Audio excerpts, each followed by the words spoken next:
C'est le mois de la sensibilisation au cancer du sein qui touche une femme sur 8 en France.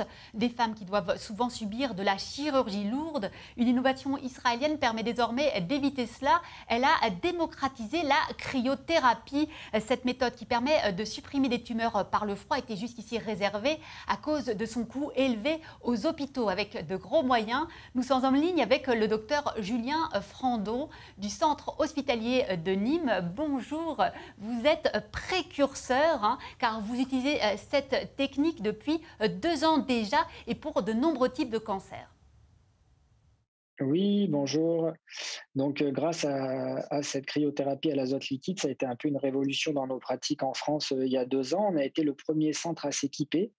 On a eu la chance de découvrir cette technologie au cours d'un congrès à Amsterdam en 2019 et on a tout de suite été séduit par la simplicité de l'azote liquide, le côté assez sécurisant, le côté multimodal. On peut aller d'une salle à l'autre. On n'est pas contraint comme on était avant avec la cryothérapie à l'argon qui nous obligeait à utiliser des grosses bonbonnes sous haute pression qu'on devait figer dans une pièce et on ne pouvait pas aller ailleurs. Donc, on a vraiment été séduit par ce côté fonctionnel, mais aussi par le côté médico-économique, parce que la cryothérapie à l'azote offre la possibilité de réaliser des thérapeutiques en mono-aiguille avec des gros volumes d'ablation.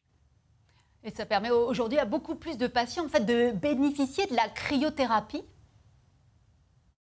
Exactement, exactement. Ah, les autres techniques de cryothérapie étaient plutôt élitistes, réservées vraiment à des centres avec des budgets importants et un gros volume de patients. Et c'est vrai que pour les centres débutants qui voulaient offrir à leurs patients la possibilité d'avoir accès à la cryothérapie, ben, c'était compliqué parce qu'on n'arrivait pas à garantir un volume d'activité. Et là, maintenant, grâce à cette simplicité, cet aspect médico-économique du mono-aiguille, qui permet d'offrir un traitement 30% moins cher qu'avec les autres techniques, et ben, ça permet à des centres moyens ou débutants de s'équiper et ainsi d'offrir la cryothérapie à plus de patients en France. Donc, plus de patients ont maintenant accès à des traitements pour les tumeurs qu'on ne peut pas traiter avec les autres méthodes, par exemple les tumeurs sous-cutanées, des tumeurs dans le rein qui touchent les voies excrétrices, des tumeurs un peu mal placées et notamment des tumeurs dans le sein.